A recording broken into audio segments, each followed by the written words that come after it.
Seguimos com o Liberdade de Opinião e vamos conversar com o comentarista político Caio Coppola. Tô vendo, você ainda está no Rio de Janeiro, Caio. Boa tarde. Fala, você viu só que privilégio. Muito boa tarde a você, a audiência da CNN. Eu acho que isso aqui não é foto, não. É a cidade maravilhosa aqui ao fundo, né, nos prestigiando.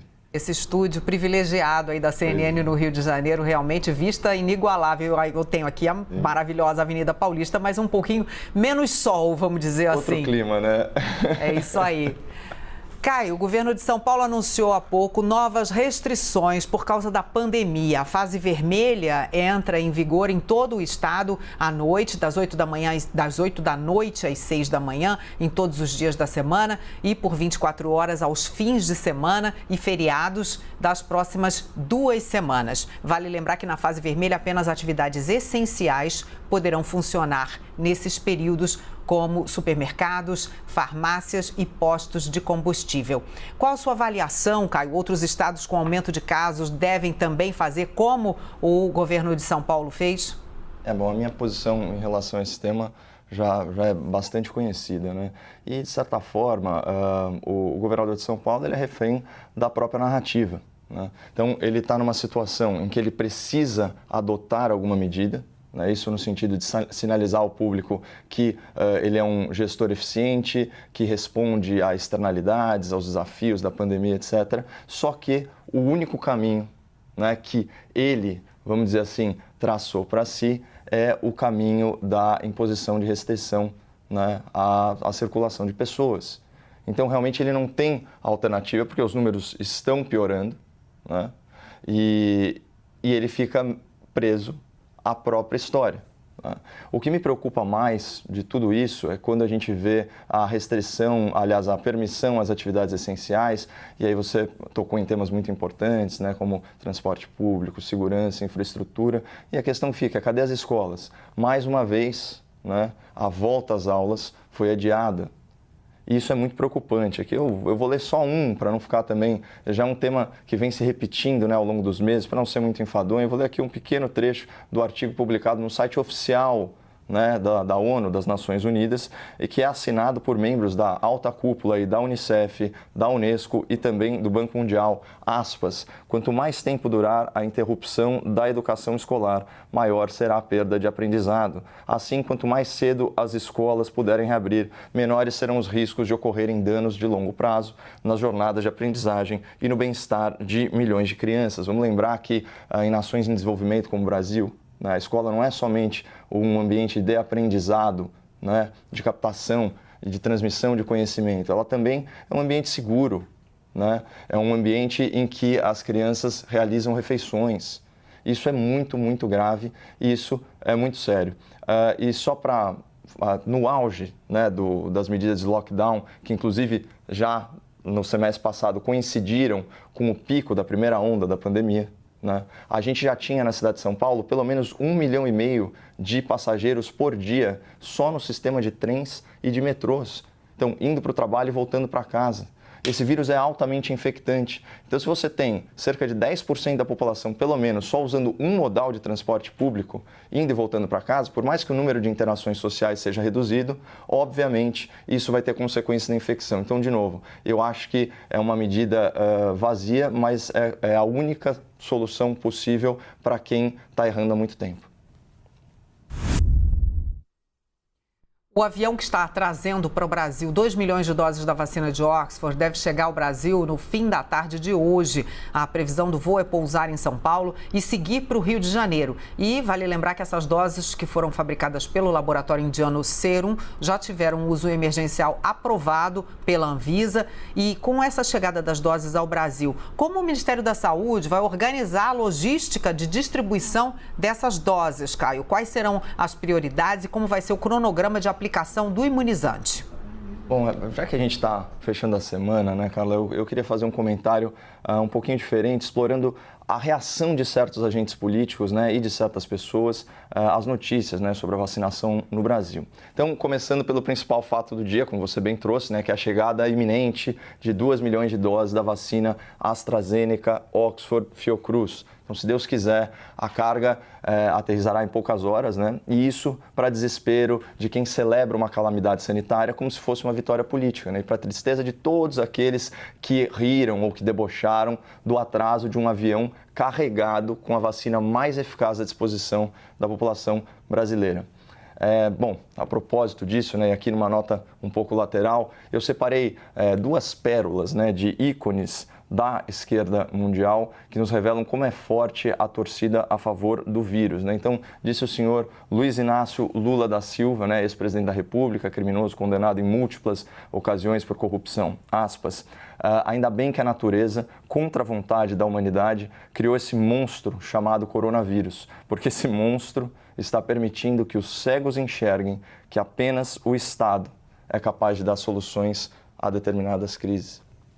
Aqui cabe um breve comentário, né? Eu fico só imaginando o que o Estado, esse Leviatã, faria sem o esforço científico, sem o esforço financeiro da indústria farmacêutica e dos seus laboratórios de ponta no setor privado. Mas, enfim, enquanto isso, agora mudando para os Estados Unidos, a Jane Fonda, uma atriz hollywoodiana, né, uma ativista progressista, ela foi um pouquinho mais, vamos dizer assim, espiritualizada na sua análise sobre o coronavírus. Aspas, é o presente de Deus para a esquerda. E mais, que grande dádiva, que tremenda oportunidade. Nós somos tão sortudos, nós apenas temos que usar isso com cada gota de inteligência, coragem e recursos que tivermos. E pior é que lá nos Estados Unidos isso foi feito, né? As grandes corporações de tecnologia de fato censuraram conteúdo de autoridades e influenciadores conservadores. A imprensa fez uma cobertura parcial das eleições, divulgando pesquisas grosseiramente equivocadas. A pandemia serviu de pretexto para alteração de procedimentos eleitorais e o anúncio da primeira vacina, né? Vamos ver, olha só que coincidência, se deu logo após a eleição para que esse feito não fosse associado a Donald Trump. Mas seja lá nos Estados Unidos, seja aqui no Brasil, eu fico muito intrigado, né? Por que a oposição, a legítima oposição a um presidente, tem que extrapolar os limites da racionalidade para flertar com o maquiavelismo político e para mergulhar em tanto ódio? Por que isso? Né? Então, mudando o exemplo e conectando aí com a sua pergunta sobre a vacinação prioritária nos grupos de risco. Em geral, e de forma muito acertada, os estados eles estão distribuindo aí as suas escassas doses entre os profissionais da saúde, cuidadores que atuam na linha de frente, né, do combate à pandemia. E também os idosos, né, especialmente os idosos institucionalizados, né, aqueles que moram em asilos, em casas de acolhimento, esse tipo de coisa. Há estados que também priorizaram trabalhadores do setor de transporte coletivo, de segurança pública e os funcionários do sistema prisional, o que também reflete aí uma escolha técnica pertinente. E um outro grupo que tem se destacado na priorização da vacina são as comunidades indígenas, né? Principalmente as tribos aldeadas, né? Pois bem, foi com enorme tristeza que eu li notícias aí sobre o ódio nas redes direcionado contra essa população. E, claro, eu vou evitar reproduzir estereótipos ou jargões preconceituosos aí endereçados de forma tão generalizada aos nossos compatriotas indígenas. Mas, né, há alguns outros comentários ríspidos, como esse aqui, olha só. Nós que saímos todos os dias para trabalhar e produzir e pagamos impostos, somos os últimos da fila. Agora, índios que só dão despesa têm que ser os primeiros, fecha aspas. É uma colocação dessas de fato entristece, né? Porque salta aos olhos a tensão, até o ressentimento social provocados pela escolha, né, dos nossos irmãos indígenas como um grupo prioritário de vacinação. Mas bastaria só um pouquinho de pesquisa, né, e um olhar mais objetivo sobre o problema para ver que, de fato, essa é uma população mais vulnerável à Covid-19. Então, aqui trazendo as palavras do promotor de justiça do Mato Grosso, o doutor João Linhares Júnior, ele diz o seguinte: os indígenas, aspas, estão entre os primeiros a vacinar-se por conta da situação precária de higiene, aglomeração e miserabilidade das aldeias, bem como pelo alto índice de contaminação e letalidade entre eles. Não é difícil, né, de imaginar. Isso sem falar na dificuldade geográfica, né, de acesso a tratamento médico em alguns casos. Então, agora, considerando todas essas informações, né, analisando as peculiaridades da vida em aldeias e comunidades indígenas e lembrando que toda a vida humana tem o mesmíssimo valor e esse valor é infinito, né? Será que não faz sentido dar um passo para trás, abandonar esse rancor aí na hora de participar do debate público, ainda que seja por meio das redes sociais? Então, eu já falei isso aqui, nós estamos perdendo a oportunidade como sociedade, como humanidade, de nos fortalecer na diversidade e de utilizar aí esses desafios comuns como um catalisador para fomentar a fraternidade e a união entre as pessoas. Então, ao contrário do que disseram aqueles políticos, aqueles ativistas radicais, o coronavírus não é um presente da natureza ou de Deus, mas certamente a nossa desunião na hora de combater a Covid-19 é um mimo para o diabo. Mesmo com a chegada das doses vindas da Índia, o Brasil ainda tem poucos imunizantes. O Ministério da Saúde e o Instituto Butantan reforçaram que a orientação é manter a imunização em 2 doses por pessoa. Apesar do baixo estoque no momento, o ministro Eduardo Pazuello está confiante na oferta de vacinas. Vamos ouvir.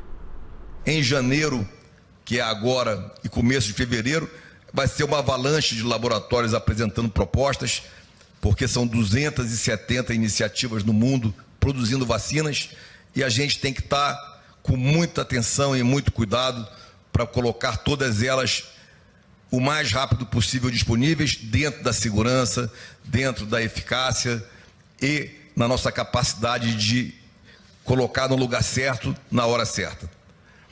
Caio, como você avalia esse início do plano de imunização contra a Covid no Brasil? Quais estratégias o governo deve adotar para que o prazo entre as 2 doses seja respeitado enquanto a oferta é baixa? É um desafio tremendo de comunicação, né, Carla? E daí também a importância, né, da imprensa especializada de reforçar essa mensagem. Eu já trouxe essa realidade aqui, obviamente sem nenhum demérito para profissional que corajosamente emprestou a sua imagem para esse momento simbólico importante, né, da primeira vacina, só que ela de fato não era a primeira imunizada. Porque a Coronavac, né, da Sinovac, em parceria com o renomado Instituto Butantan, ela requer a aplicação de 2 doses, isso para garantia da eficácia mínima aceita pela Organização Mundial de Saúde, que é de 50%. Então, nesse sentido, essas doses da vacina da AstraZeneca, Oxford, Fiocruz, né, por serem mais eficazes, né, com 1 dose você já atinge o nível mínimo de eficácia exigido pela OMS, ou recomendado pela OMS. Então, existe essa vantagem. Claro, se fala muito na utilização mesmo da vacina de Oxford com a aplicação da 2ª dose. Parece que ainda há controvérsia sobre qual que é o resultado mais eficaz, né? Gente falando em meia dose e depois dose inteira, ou 2 doses espaçadas aí ao longo do mês, mas do ponto de vista de eficácia mínima, né, da gente poder falar realmente num programa nacional de imunização, você precisa ter 50% de eficácia. Isso é atingido com a Coronavac, somando-se as 2 doses, ou com a primeira dose já da AstraZeneca, Oxford, Fiocruz. Então, principalmente, a inteligência na distribuição dos recursos escassos, a gente acabou de falar da escolha dos grupos prioritários, e, finalmente, aquela vantagem para a gente falar de boas notícias, assim que nós tivermos os insumos, né, principalmente os componentes ativos, né, da vacina, que estão sendo desembaraçados aí junto ao governo chinês, a gente vai ter capacidade de rumar rumo à autossuficiência contra a Covid-19. A vacinação mal começou no Brasil e já tem denúncias de gente furando fila em algumas regiões do país. O Ministério Público apura casos em pelo menos 7 estados e no Distrito Federal. Entre os investigados estão prefeitos, servidores públicos, familiares de funcionários da saúde, entre outras pessoas que não se enquadram nos critérios definidos pelo Ministério da Saúde de prioridade. O prefeito da cidade baiana de Candiba, Reginaldo Martins, do PSD, foi um dos primeiros vacinados no município e justificou a ação dizendo que essa era uma forma de incentivo para a população que está desacreditada, entre aspas, palavras do prefeito. Caio, como o governo pode fiscalizar as pessoas que estão furando fila para serem vacinadas? Eu acho que essa fiscalização ela pode ser até entendida, né, num sentido mais amplo, e existe uma fiscalização social que é muito importante, né? Bom, obviamente eu faço apologia da cordialidade entre as pessoas, mas esse grau de egoísmo, de egocentrismo, ele tem que ser duramente criticado, né? Aí você tem várias ferramentas, né, do convívio humano que não constituem crime para fazer isso e tentar colocar um pouco de vergonha na cara dessas pessoas. A única exceção de todos esses casos que você citou, Carla, A única exceção plausível, aí, possível de argumentação é desse caso, do caso, por exemplo, desse tipo de situação que o prefeito fala. Então, se a autoridade pública, na verdade, ela investida, né, da confiança dos seus governados, né, enfim, ele toma a vacina para sinalizar que ela é segura e endossando a eficácia dela, isso eu até acho válido e a gente está falando de um ato simbólico e apenas a aplicação de uma dose. Agora, isso não tem absolutamente nada a ver com autoridades públicas não eleitas, isso não tem nada a ver com familiares dessas autoridades, né? E isso precisaria ser discutido, por exemplo, no caso do prefeito, conversa isso com a Câmara de Vereadores, por exemplo, faça um acordo, faça um evento para que isso aconteça, jamais na calada da noite. Agora, isso daí é sintomático da crise moral que aflige a nossa sociedade e que a gente acaba vendo refletida nas nossas elites. Obrigada, Caio, pela participação no Liberdade de Opinião aqui no Visão CNN. Muito obrigado, Carla. Excelente final de semana.